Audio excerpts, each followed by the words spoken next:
that bio. Hey guys, it's Jared. Sorry for the audio on this one. I think our microphones died, but enjoy. Love you. Like and subscribe. How are you, honey? I'm good, though. You feeling good? I'm feeling great. I know, we're just releasing. We were just doing our, opening our throat chakra. You want to show how you do it? I will actually, because I think what we're going to talk about later is going to be relevant to that in some way, so maybe I'll clip it in, what we were just doing. It is in the pre-recorded. So rather than do it and, like, fake it, I'll just show exactly what we do, because, like, there's, especially you're going through, like, your regular work day. Yeah. And then we're sitting here, and we were talking, we went on our walk, we did our regular routine, but once you sit down on the couch, it's like, you got to get into a little bit of a flow state. Yeah. So to open up our throat chakra, I do a little, like, vocal, I literally just let it go. Let noise come out of me the way that it wants to come out of me. It's like kind of singing, kind of howling, kind of like just. You'll see. Yeah, you'll see. You'll see. You'll hear. Yo, yeah, yo, yeah, yeah.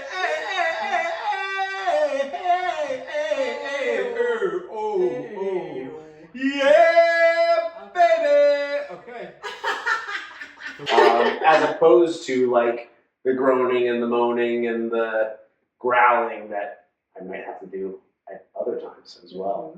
But I'm learning a power to just letting things come through you and out your mouth. Not words necessarily, but sounds and energy. And what do you think that's doing? It's allowing. I think explain, like, why. I guess, like, why you do it, and, like, what is it doing for you? Well, in this case, it's like, in order to get into a flow state where I'm going to be sitting here and yammering for an hour, it's like it's opening up that channel of energy that bursts through all of my chakras and comes through or comes down, I guess. Yeah. My chakras and comes out. Yeah, because you keep doing this. Yeah. Maybe it's like. Well, because a lot of times, like, I would say, like, the more negative emotions come from here, and the more, like, spiritual or, like, what you might consider positive emotions come from here too. But, like, yeah, I don't know. It comes from either direction. I guess that's not really what's important. It's a full loop. Yeah, it's the full loop. But allowing it from a, like, podcasting standpoint just helps open up that channel and let the energy flow in a way that, like, feels good, and it's not restrictive, and I'm not thinking about it. I'm just doing it. And then when I have more negative emotions, letting growls or moans or groans or even, like, cries or howls or other things come out, you realize how quickly, like, it relieves so much tension. Sometimes, like, before we get into bed, we'll just, like, let out some, like, moans and groans, and then, like, your body just, like, is ready to fall asleep. It's like, you gotta find the right vibration, you gotta find the right tone, and just, like, let it come out of your body. Your body knows what it is. You don't know what it is, but your body knows what noise it wants to make. For sure. And it, like, releases so much physical tension in your body. We'll talk more about that. Yeah, and it's a weird thing in the beginning when you start doing it, because you're like, well, like, you almost want to think, well, this is weird. This is a weird sound. What does this sound like? You wanted, like, your head to start trying to control whatever wants to come out of you, and you just can't. You just gotta let it go.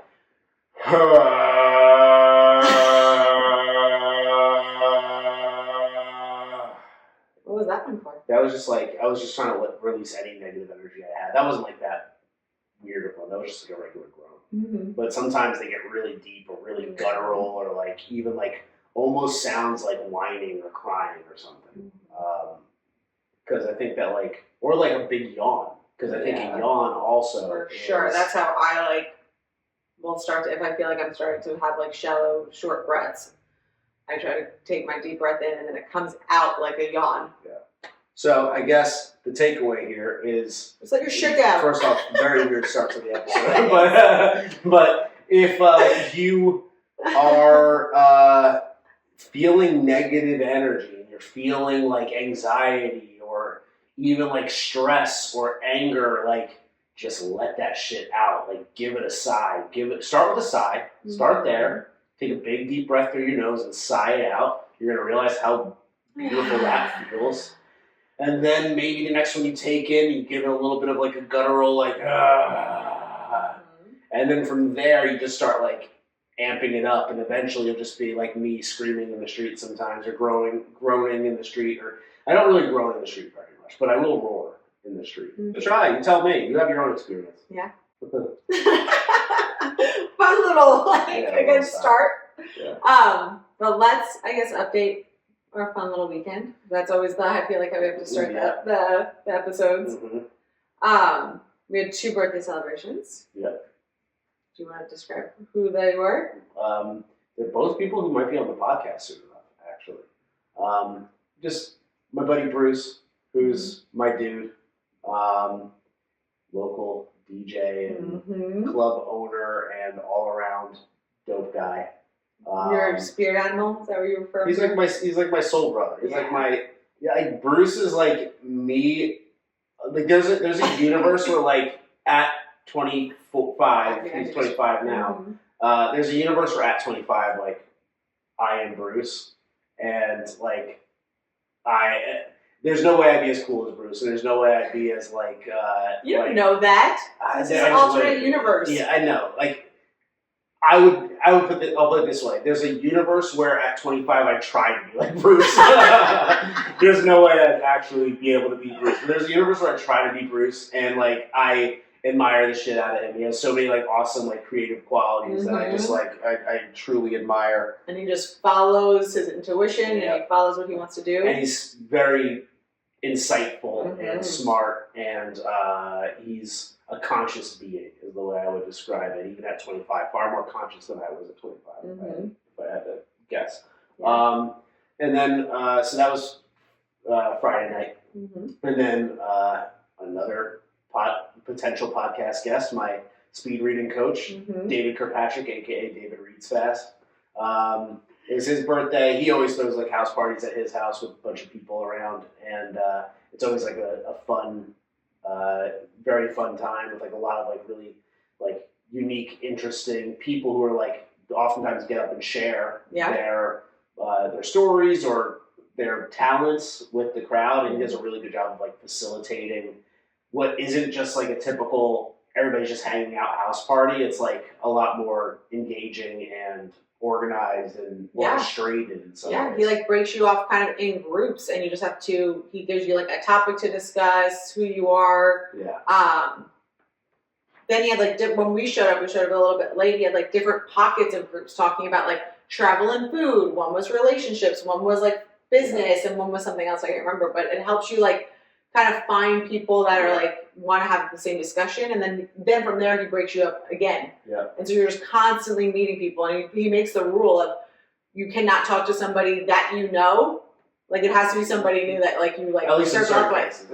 Which is great. So it's a great opportunity to meet new people. There's always like fun friends. We saw a couple of our friends there, which was it's just a good time all around. So David will hopefully be on soon. I'm having lunch with him on Thursday.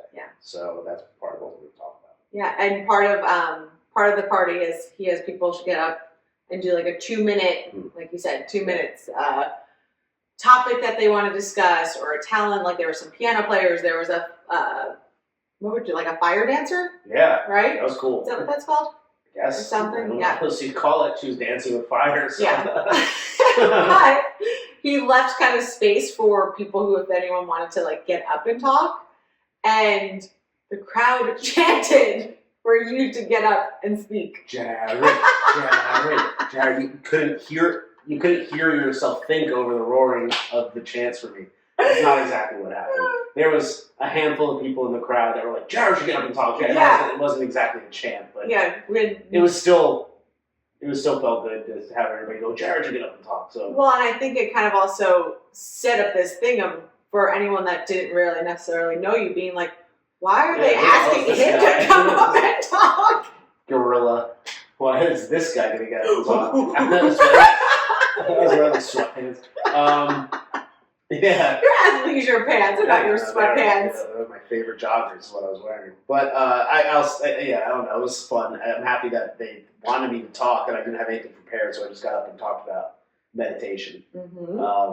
Because I tell everybody, like, everybody knows they're supposed to work out, and like, there's so much information. Like, if you want, people come to me and ask me about like my supplements, and they ask me about how my much diet, you press, and they ask me about my workouts and all kinds of stuff. Or like they'll ask me like about like my hair, like all the obvious stuff. Like people ask me those questions. So if I have the opportunity to like tell me something about yourself, like I like to go into the meditation stuff because it's the thing that people probably aren't expecting from me necessarily, but also like it's the thing that if I can get one more person to start meditating, like I know that I've like brought good into the world. So that's usually like what my go-to like topic if I just have to like do a spiel on. So I got up and talked for 2 minutes about meditation, and I don't know, I was kind of like, I think I did okay. I did okay for 2 minutes. I mean, to just be thrown on the spot about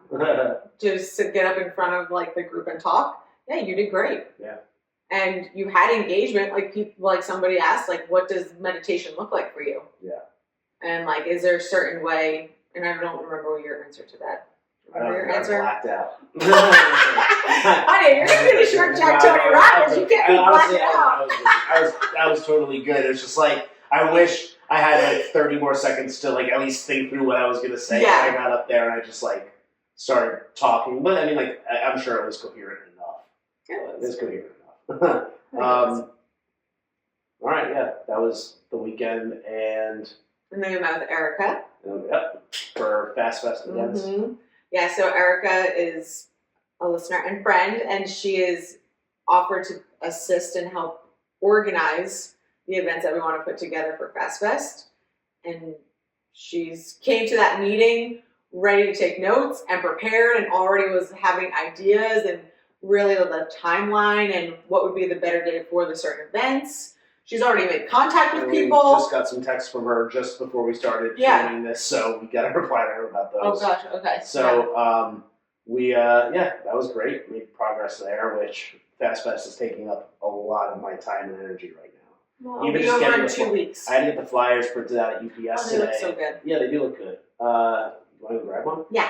But while I just talk about the fact that like even that was like a little bit more of a project than I was anticipating, but yeah, go show the. I guess you can see. Yeah. Here. Fast Fest. Oh, hold on. 325 to 84-hour Fast Fest. Get out of focus. Yeah, whatever. They sell it on Instagram anyway. It's on Instagram. Anyway. Register. RSVP. Actually, put it up there. This way, if you're watching the YouTube, maybe you can scan the QR code. Oh, there we go. Hold up. Let's go. Scan that QR code. RSVP. Donate. Whatever. Share. Do all the things. You can Be a pause part it. of it. You can pause it and scan it. And Be a part of it. Because you have about, I think by the time this gets released, you'll have a week To commit. to commit to it. Something hard. But before, there's more Fast Fest information. But before we get into that, really quick, you had your first Tony Robbins experience this week, so I think it just takes. I would love for you to take a couple minutes to go through that. Okay. Just and like to set it up.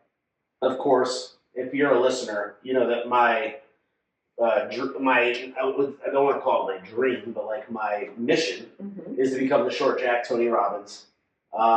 Because while I've always like appreciated Tony Robbins and I've always liked his stuff and what his message and what he's had to say, I was never like a Tony Robbins like fanboy until one of my best buds basically dragged me. My best bud. One of my best buds who basically dragged me to UPW. He didn't really drag me.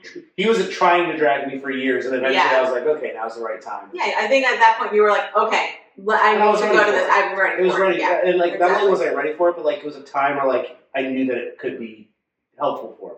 Previously, I don't think I would have gotten as much out of it. At this point, I was ready to get a lot out of it. Watch episode 2, Jared's Tony Robbins Cult Experience, I think is the name of the episode. If you'd like a little bit of a breakdown of that. But the long story short is I had a transformational experience, not just because of like the Tony Robbins self-help stuff, but because, which was also very impactful in our life, and it's what ultimately made me decide that we wanted to sell our homes to make my dream of becoming the short Jacked Tony Robbins a reality.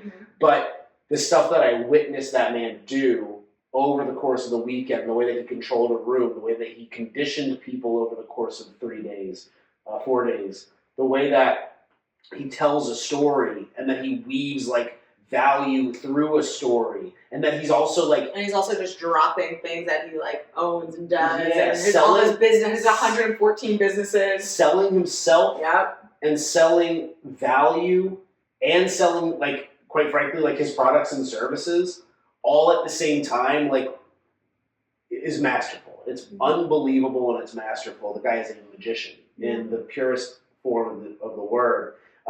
So that was an amazing experience about a year and a half ago. I've done a remote business mastery Tony Robbins event about a year ago, which was very different, because when you're doing it remote, it is different. It's not nearly as like immersive or impactful. But this was like the 3-day free event that he does every year. And if he's giving this for free, can you imagine when you get what you're paying for?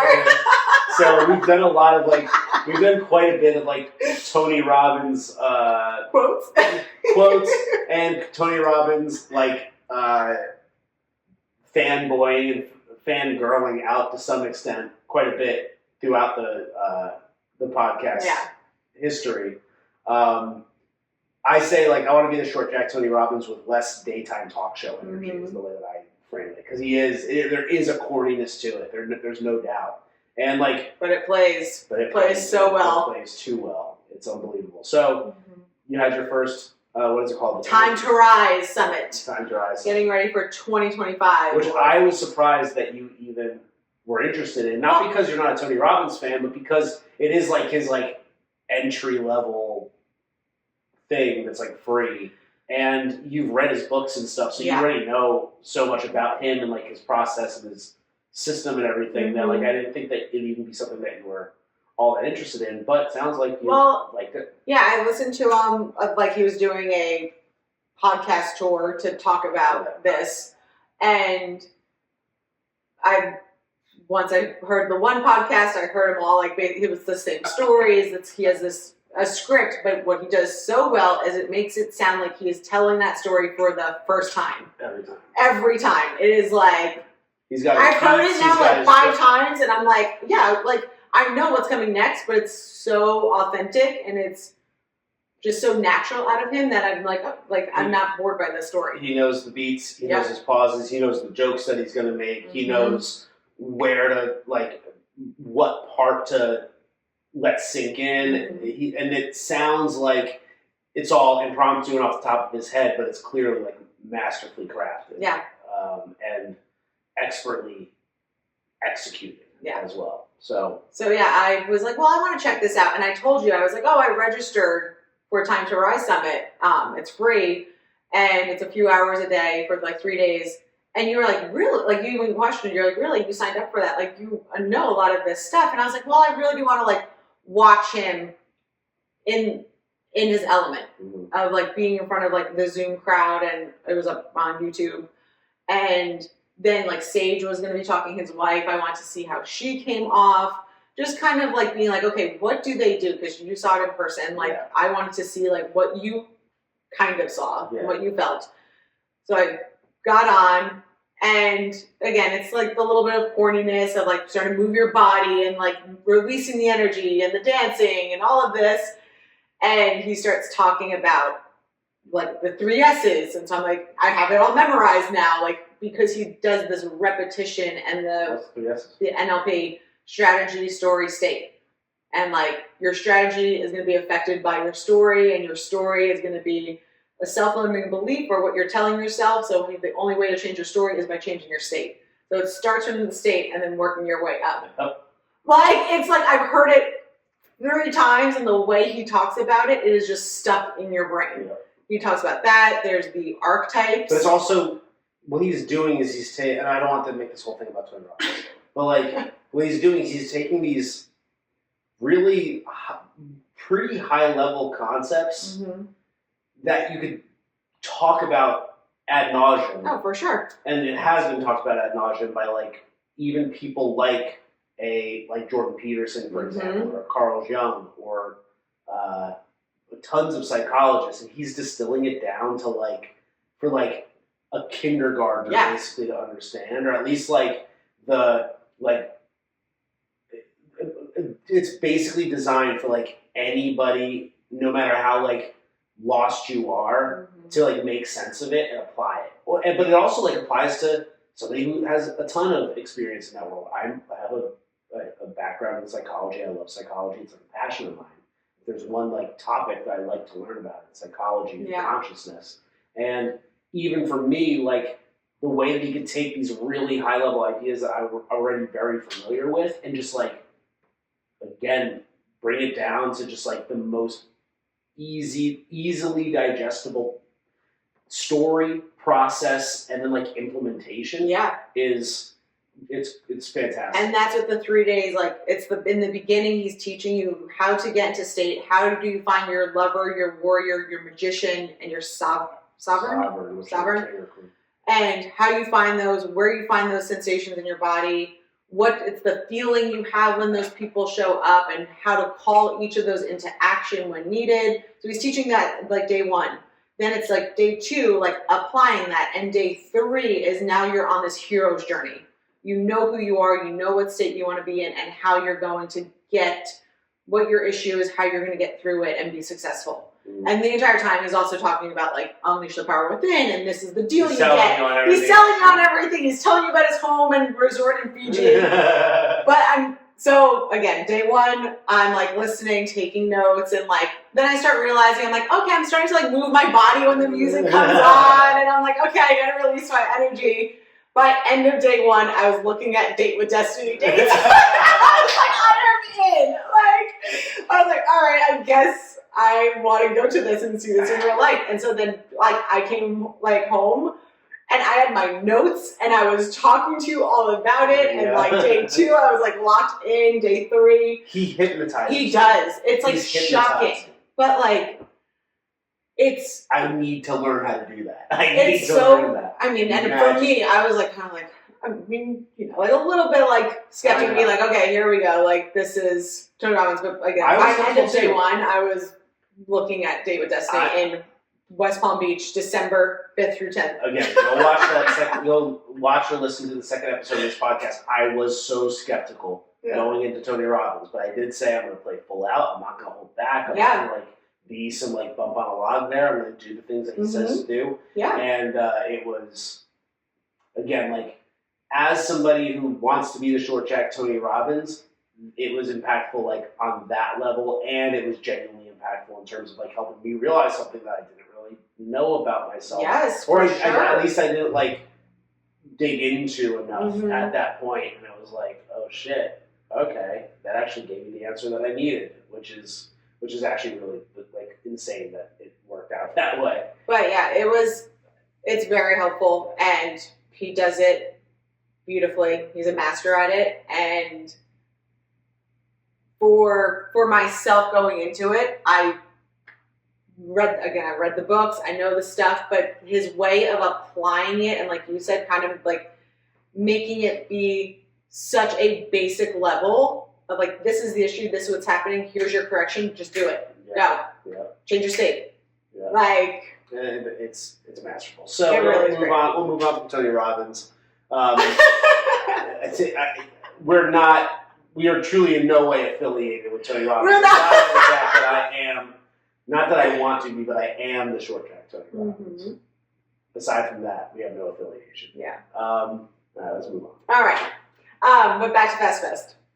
Yes. Because the most beautiful thing that happened this weekend was yesterday. For me, at least. Okay.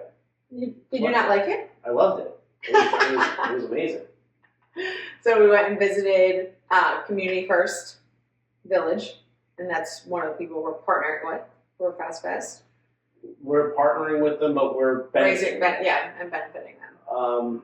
Do you want me to go through this? Ahead, Okay, so Mobile Loaves and Fishes is a nonprofit organization based here in Austin, Texas. They started in 1998 as a food truck, so they would go around to the community, to impoverished areas, and to like areas where homeless folks, I guess, can be found. I honestly don't know exactly like how they choose their locations. But what are you looking at over there? Just what the guy's name was. That's Alan Graham. Yeah.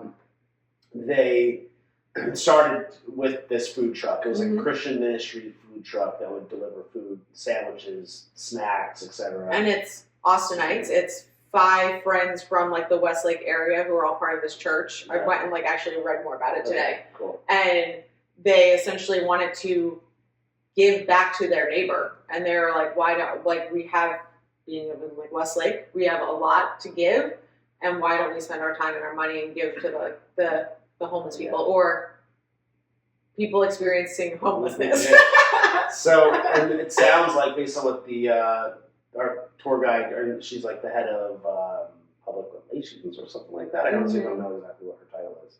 But she was super nice and very hospitable, allowed us to, and took us on a really wonderful tour yesterday, private tour of the place. But she was saying that it was 5 friends from Westlake. They started the truck, and then eventually a 6th person joined who was a homeless person, a person experiencing homelessness. Houston Flake or something like that. And because these guys from Westlake, they didn't really know like what homeless people needed. They're like, sure, okay, they need food, and they were like including a bunch of like other things that like they thought homeless people would want, like calling cards and stuff. Again, this is like the 90s, so I guess calling cards were like relevant back then. Like they were just including like a lot of other things, and apparently like it wasn't quite clicking, and then they basically brought on this like other homeless person. Yeah, I guess so. Like an ambassador who was a homeless guy to like come on board, and like that apparently was like a transformational like part of the process, because he was like, like this is all great, but like this isn't important. This would be more impactful. And that helped them like reshape the organization and like bring a lot of value to that community. So that is how they started. And in 2014, they decided to build a community. Well, it was specifically Alan Graham. Yeah, like he was like the innovator on building this community. Building this like basically a self-sustaining village where people who are looking to transition out of homelessness, you can apply. They have right now on the one property they have 500 homes. They have a project for another 1,400 homes to be added on 2 other plots of land. One's nearby, and the other one was like a little bit a few miles away, I think. But it's 500 RVs, tiny homes, 3D printed homes, and what was the main? It was like. The first one we went in? It's like like the tiny houses have like a kitchenette kind of set up, like a dorm room, so you can like heat up stuff or keep stuff in a fridge, but it doesn't have like a stovetop and it doesn't have plumbing. So then they're around the tiny homes, they have multiple of these of like restrooms, showers, laundry, kitchens, like full on kitchens. Full like industrial kitchens, and it's not like there's like only like 2 bathrooms and kitchens. It's like there was like one every block, it seems. Think of it almost like a really bougie campground. Exactly. Really and then the other homes were... Quite frankly, I don't even know if that's like okay to say, but like that is kind of what it was like. For sure. It absolutely was. The houses were beautiful. The house was great. The 3D printed house was like, I wanted to live in the thing. It looked sick. Like it looked cool as hell. It didn't have corners because it was like, it's 3D printed, so like it actually feels more homey than like your average home, because like these straight lines and 90-degree angles, like those don't really exist in nature, and like this doesn't feel like as homey and cozy as it would to be in like a like curved almost. I mean, that's like a fact. Like, yeah. You feel more like at ease in a curve or like a cave, mm-hmm. right? Yeah. So something without corners. Like there's actually like theories that like the straight lines in our society and like being in a room with like corners, it's like gives us anxiety that we can't even like process, that we can't even like understand, because like we're just not designed to like see that regularly. We got lots of corners in here. I know. That's what I'm saying. So like I think that's such an aside, but like the 3D printed house was like really sick. Yeah. And then there was the RV, like, so there was like RV home, but it wasn't an RV home. I don't know what that was then, but that had like plumbing, that had a private bathroom and kitchen. But the houses came fully furnished once their neighbor showed up. That's what they called them. Again, I think it just, the whole setup of it was beautiful. They called them their neighbors. It truly, the idea is to give these people a community, give them food, clothing, shelter. These people. Huh? I don't know what I know. These people.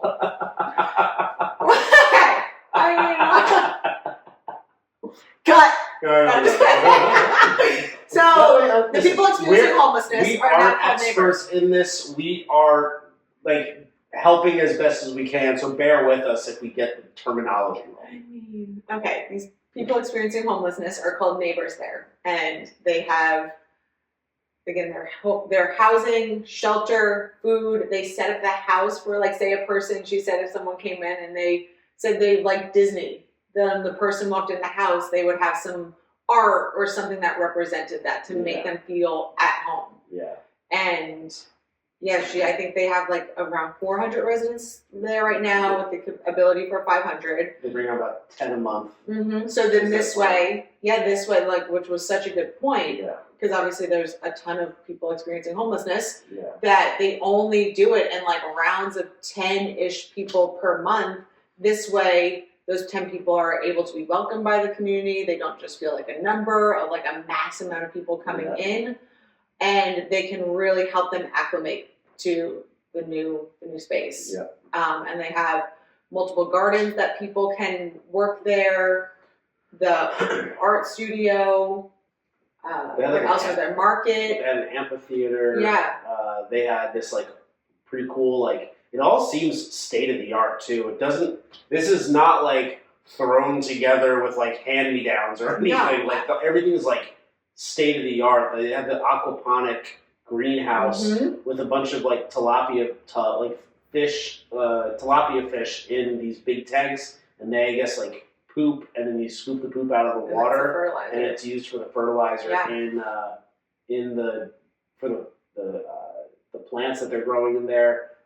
Beautiful gardens. And the projector, like the outdoor screening area, the screen and the projector were donated by Alamo Drafthouse. So again, it's like not just like thrown together. You were walking around a neighborhood. It was really like very beautiful. We got to interact with like a lot of the people that were there, and you could tell like how grateful they are to have the opportunity. So I guess the way it works is like these people.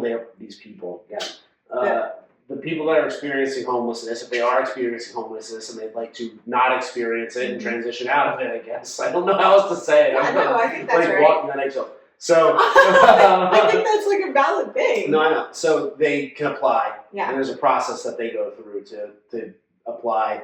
There's like a nominal rent for the homes, a few $100, and you can either be in the homes that have the plumbing and have the kitchenette, which is like $100 more than the one that doesn't have the plumbing and doesn't have the kitchenette. The tiny homes are all beautiful. It's funny because they have this phase 1 and they have phase 2. In phase 2, it's all like pretty, I guess you would say, like homogenous in terms of like there's only a couple types of these homes in the same color schemes and like models and general like shapes and sizes and looks. And then phase 1, she even said like we were there just experimenting at that time because there's all kinds of like different modules and like homes, and some of them were like beautiful. Some of them were like these Spanish tile, what do you even call Mediterranean it? Mediterranean style, like tiny homes. It was like, I was like, I want to live there. Yeah, I guess you can. So that's the other thing is that there's so many great things about this place. 20 homes in the entire place are reserved for folks who aren't experiencing homelessness or haven't, but they just want to be there and help. They want to live there, and they want to help the community however they can. So there's some people there that have never been homeless. They're just there to like she was calling them missionaries. They weren't. It wasn't missionaries. It was like missionals. Missionals. Yeah. So they live there, and I asked her because.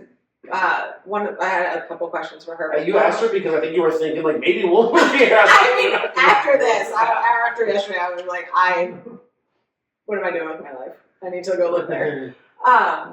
But I asked if they have like staff on 24/7 because a lot of the people that are there are disabled, have behavioral, drug, alcohol issues. They do have medical staff. For people that have like physical ailments, and then they also do have like therapists that come in also for people.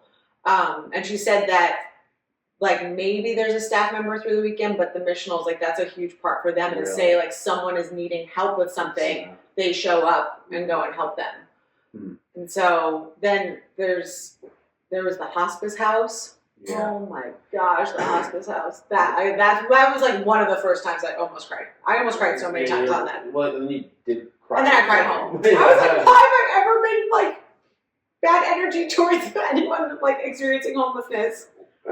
And the way I described it is like, listen, let's be real. It's worth talking about. One of the first episodes of the podcast, I talked about the homeless guy that I kicked off my blog. But like, you can't use blanket rules with anybody or any group the same way you can't use blanket rules with homelessness. Not all homeless people are problematic. Mm-hmm. And not all of them are good, loving, kind people who, quite frankly, deserve to live in Community First Village. So, like, there is a spectrum on which, like, everything exists.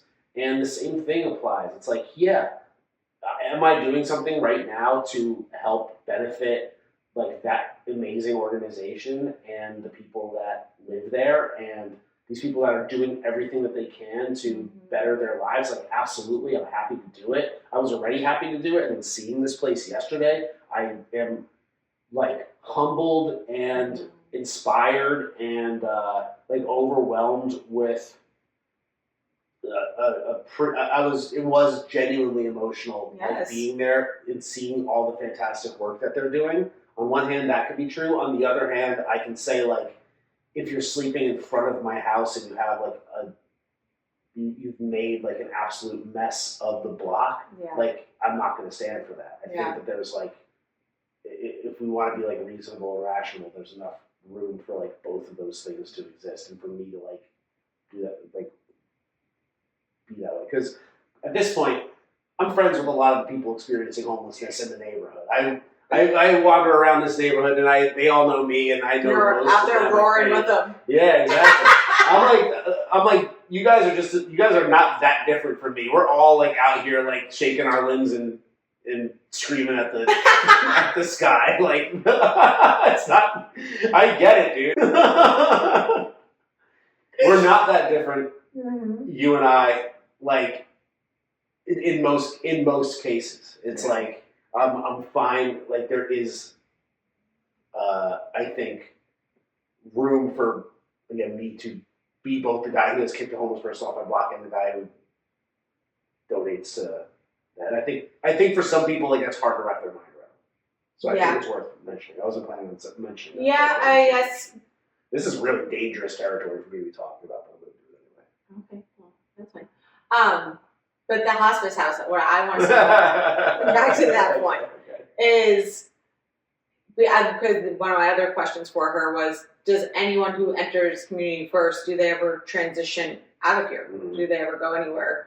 And she said that typically, like, they're a resident forever, and so they have a hospice home that there's an employee that lives there. And she's a primary like caretaker for when someone's entering like that phase of their life. And she said when the Community First Village started, that wasn't something that they planned for. Mm-hmm. And then they realized, like, wow, we have residents who are getting old or sick and are going to pass. Like, what are we going to do next? Yeah, if the place is designed for them to be able to live there forever, well then, like, that means that you also have to prepare for end of life needs as well. And so they have a hospice house there that residents will move into.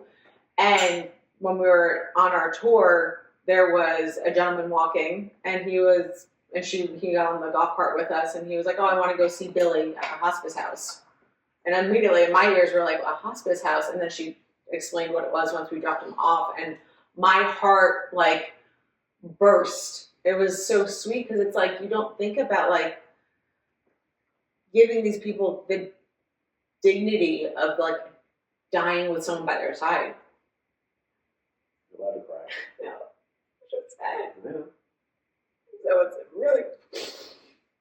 it's really beautiful that like there's somewhere like this that people can go to and like get that dignity back. Sorry. This is a very beautiful experience. Take a quick pause. Yeah. It was beautiful. It was again, like I was overwhelmed with emotion too, and they're doing amazing work over there. I'm happy that we had the opportunity to go see it. Yeah. I'm happy that we're donating to it, and we would obviously encourage y'all to donate as well. So in the description, I'll put a link to Fast Fest. I'll put a link to the Community First Village page as well, because if you'd like to donate, anything helps. They're doing, like, I can say firsthand, I saw the awesome work that they were doing there. For sure. And it seems to be like an absolutely beautiful organization all around. So Community First Village, Mobile Loaves and Fishes, Courtney Cash over there, and everybody else that seems to be involved is all awesome. All the missionals, all the neighbors, and hopefully we're going to work with them and see if there's not only volunteer opportunities for us, but also like opportunities for us to go there and put on various like classes or events, or maybe like doing like a little bit of like a light workout class or program with them, or doing maybe like mindfulness meditation classes or workshops with them, something like that. Yeah. She even said just going, and I mean anyone can sign up and volunteer, but like there's the recreation center, and just going in there and sitting and just talking with them and having conversation is something that's really appreciated too. So great volunteer opportunity for anyone in the Austin area. Cool. Anything else about that? I feel like I'm forgetting something about that experience, but probably not. Yeah, I mean, I don't think so. Okay. Yeah. I guess we don't have anything else as far as that is concerned. So, what's next? Well, I have from back in the beginning of January those list of questions, and we never. We only got through like a few of them in like the first couple episodes. So I said, like, if we run out of time, we'll go back to the questions. And one of them, I think, is we wanted to go through this question because I think it's going to, or we know it's going to, what's the word I'm looking for? Prompt a conversation. Okay. That I think is going to be really important. Because we already kind of talked about the meditation and why you think it's important. And letting out bad energy. So the question was, when did you feel most loved by me this year? Why don't you answer it first? Oh gosh, I wasn't like, I wasn't even thinking about myself having to answer this question. I think for me, when I feel like there's not one single moment. It was last year, not this year, last year, 2024. Yeah.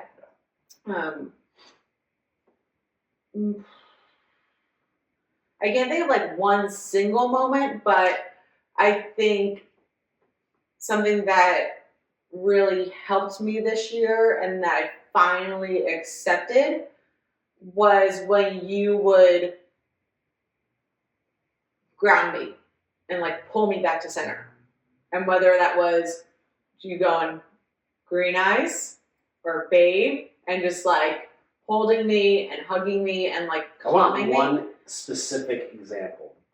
God. I guess you just do it a lot. I do it a lot. I do it like at least once a week. It doesn't have to be an example of that. I just want to know like what like the thing that jumps out. I have a very specific day and couple of hours. So I would like to know at your specific time. Maybe I didn't show you enough love last year. No, I mean, but again, it was just like that's when I feel the most loved by you, because you're seeing past that demon side of me that wants to come out. You do. I know. So like, well, I'm not seeing past it. Well, you're seeing it. You're calling it out and pulling me back. Yeah, I'm pulling it out of you. I pull the demon out of you. I see it in your eyes first, and then it's not a good state. And then I have to wrestle it a little bit. Wrestle it a little bit. I gotta like poke at it and get it to reveal itself, and like there it is. Let's get it out. Yeah. So like I'm basically an exorcist. Rude. You know it's true too. I know. It's like again, it's not a good state. But you're getting like that is all kind of a joke. It used to be much worse. Yeah, we talked for about sure. that countless times. It's getting so much better. It still reveals itself every once in a while, and honestly, like you've gotten so much better about like.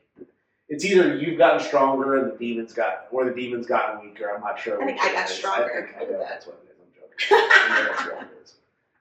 To the point where now it's like I'll just have to be like, we don't have to have this conversation, right? You know what's going on here. And then you kind of like bring yourself out of it. My eyes roll back into my head. They're like this close. A lot of the times, like they're this close to actually doing that. Your head's spinning 360 degrees. I'm not a monster. You can't.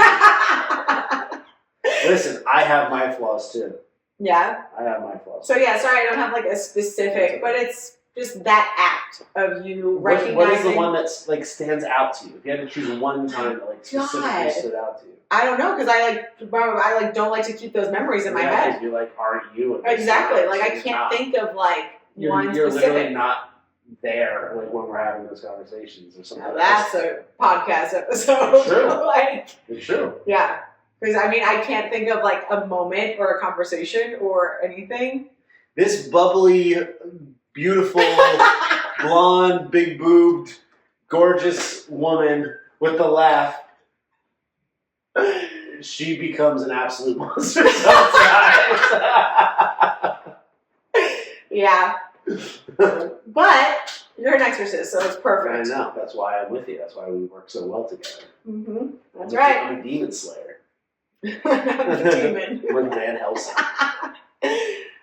When do you feel most loved by me? In 2024. So the reason why I thought this was a relevant question is because, and I said I'm almost positive I said on the podcast last time that like I think for me, if I'm talking about my year last year, and I'm thinking about like we can call it a highlight or something that really sticks out. 2024 was, I'm gonna like be repeating myself from other episodes, but it was an amazing year for me. It's the year that I left my corporate job. I struck out on my own. I started to build a business.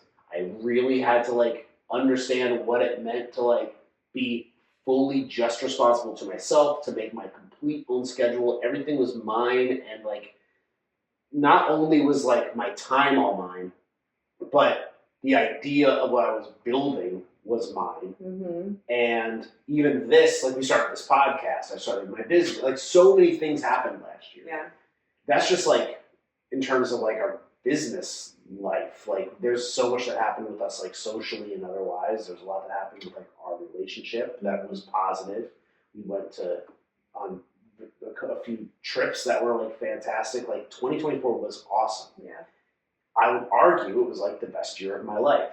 And every year for quite some time has like increasingly become the best year of my life. Last year was not just the best year, it was the best year, and it was like the weirdest because it was so different from every other year that I've had up to this point. Like Lots in a of growth. meaningful way. Yeah. at the same time, while it was that great of a year, it also had like one of the lowest points that I think I've had in recent memory, which was the panic attacks that I had. I did not believe that I was capable of having a panic attack. I didn't really understand what a panic attack was. I thought that if you had a panic attack, it just meant that you're like a pussy and you have to man up. I say that like kind of jokingly, but like when I say man up, I go, well, like you just like find your breath, you be present, you don't let your thoughts run away with you, and you like find gratitude. And like then like your anxiety should go away. So like, or you like just do something about it. You get up and you do something about it. And I still believe to some extent that it's all true, but I had never truly experienced it before. Right. And the first one I had was very alarming and like weird and scary and increasingly terrifying over the course of that like hour or so. I had no idea what was going on. I thought I was dying. I thought I was having a heart attack or a stroke or an aneurysm or a seizure or something. I didn't know what it was. And then over the course of like the next month or so, 3 weeks maybe, I had a couple more, to the point where one day I had a really bad one where I thought I was having a heart attack at the gym mid-workout. I'd never walked out of a workout before. I'd never skipped a workout before. I've certainly never walked out of one before. And I had to like leave the gym. I thought I was going to have them call me an ambulance, actually. And I like left the gym halfway through my workout, having had like a severe, scary panic attack.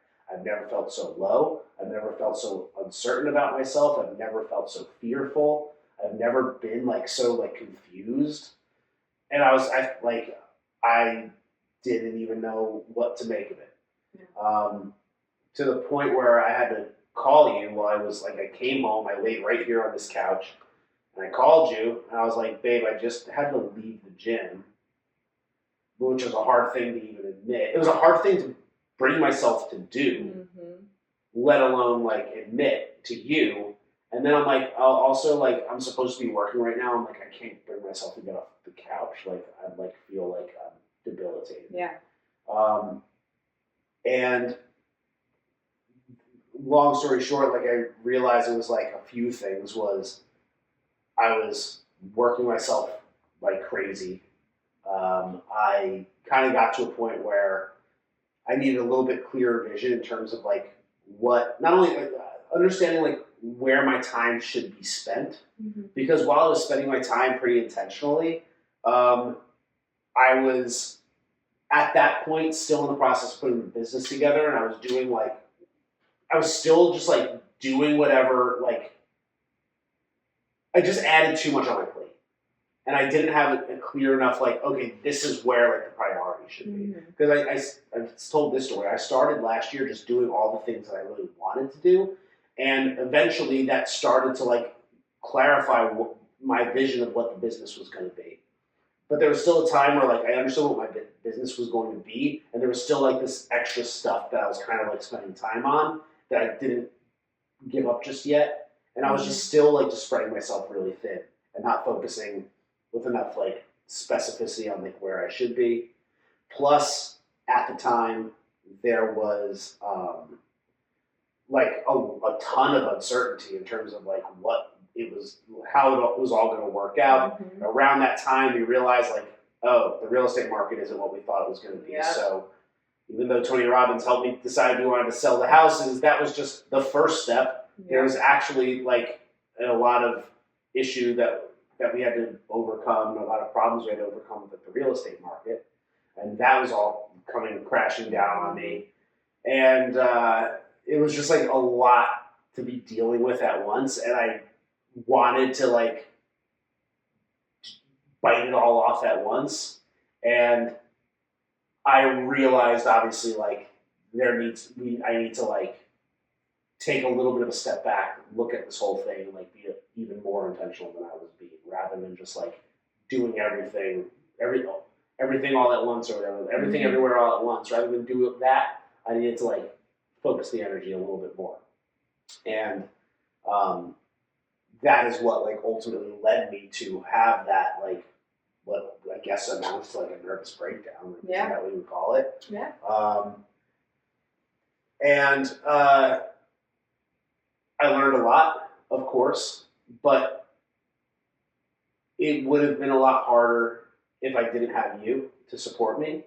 And the fact that you were not judgmental of me when I, A, had the first one, B, had like the two, like, I would say like mini tremors, like in the 2 or 3 of them in the meantime. And then when I had that big one, like it was hard for me to tell you that. You were like basically saying like you took direction in that situation. I'm the one who's usually like being decisive and making decisions and saying like, again, I'm always getting your opinion on things, but I'm always like, okay, we're gonna do this, this, this, and this. Like, go, let's go. And in that case, you were the one who took control of the ship. You're like, this is what we had planned tonight. We're not doing this. Instead, you're going to go do this, this, and this. You said you're going to go journal. You said between now and when you got home, which was like an hour and a half or something, 2 hours maybe, you're like, you're going to go journal. We're not doing the things that we had planned tonight. We're going to go on a walk. You're going to take a bunch of mushrooms. We're going to go to the park, and you're going to like face my shit. You're going to fight this thing. And I was just like, immediately like, okay, yeah. I've done mushrooms before, and just the week before we went to Martha to try to get away and to try to like do the same thing. And I took mushrooms, and I had a pretty okay experience, but it certainly didn't shake the shit out of me. Yeah. And when you said that, I was just like, yeah, that's it. You were, again, but it was because you were loving, you were supportive, you were understanding. You didn't show a sign of weakness your own. You didn't show that you were like scared for me or upset about it or anything. It was just pure like love, support, understanding, and like prescriptive action. Or at least prescriptive direction. Yeah. And I knew immediately, like, yeah, sorry, I think that's what we're going to do. So not only was that, I think that moment immediately was probably like the most love that I felt from you. But then like the next couple hours were like, I journaled, you came upstairs from work. You kind of like helped me like calm down a little bit. You got all the mushrooms prepared. You packed your Dora the Explorer backpack, and like had everything that we needed so that we could go to the park and like have a good experience. We did the walk. You were like asking me all the right questions to get my mind going in the right place, which was the scary place, basically. On the walk, you were supportive throughout that. You took me over to the park. I laid down, I put the blindfold on. You were playing music. You were doing your own thing and like coloring and just being there, supporting me, creating the space for me to have that experience. And like all of that is one. It's kind of cool. What's really cool about it is that you took an incredibly masculine role when I was down here on the couch and like being decisive and taking direction. Like you took my like powers that I didn't have at that moment to bring me over there. And then you also were like incredibly feminine. Yep, for sure. And loving and supportive when we were on the walk and in the park as well. So it was like you really like nailed both sides of the spectrum and both of those energies in that. And like that was maybe the most love like I've ever felt from you, like ever. Yeah. Let's not get into the next part. Dun, dun, I guess dun. Cliffhanger here because a few weeks ago I said that when we were doing these questions again, I also went into the panic attack thing. I hate talking about them, but like it's worth talking about. I mean, it's relevant. And I think people can relate to it. I think a lot of people. And it shows vulnerability on my part. I get it. People like when I'm vulnerable. I get it. I said I want to I was like, if there was one thing that I would redo, it would be that day at the gym, because I don't want to walk out of the gym. I wanted to like prove that I could overcome it. And I also said, well, it's like, well, I guess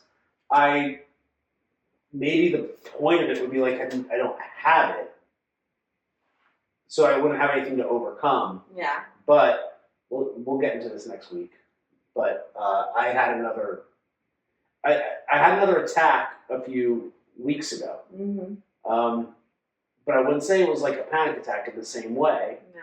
Because now at this point I'm familiar with it, and as scary as it was, and as much as I, for a moment, thought that maybe it was, like literally like a moment, I thought maybe it was a heart attack or a stroke or an aneurysm or one of those things, I immediately caught it. I realized what was happening with me physically in terms of like the tenseness that I was feeling. I know.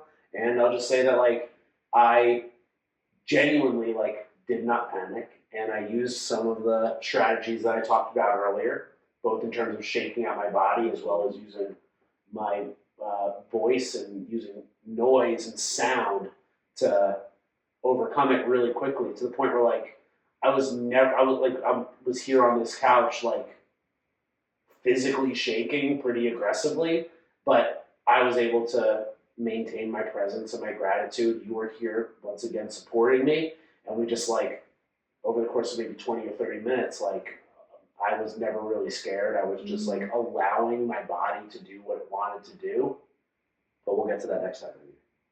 Well, I think we're gonna have to get this is a. Yeah, hopefully that's like enough of a cool like cliffhanger. I'm like looking forward to talking about it, because I think that if you are somebody who suffers from anxiety or suffers from panic attacks, I think it like demonstrates that like there is a way out, and it is both physical and mental, and like the way that you manage it. Like it starts with the mental, because you have to be able to stop your brain from going down the negative spiral, and it's also physical, because that energy is built up in your material body, and you have to release it somehow. And there are like pressure valves that I've now found that like help me release all of that tension in a really meaningful way. But like you have to have both. It can't be one or the other. It has to be like you have to allow yourself to do both. And we'll talk about it next time, I guess. Yeah. Hopefully that's a cool like end to get people to go, oh, I can't wait to hear. But maybe not. What do you think? Anything else that we want to say? No, I don't think so. This was an okay episode.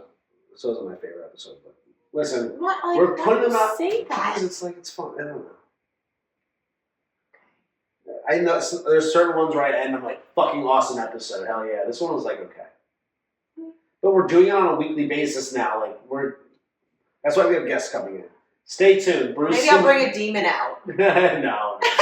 Who wants to see a demon? Nobody wants to see that. I don't want to see that. When I black out. I can't even think of a time I did it. All right. Weird ending to the episode, but more to come next time. See you guys.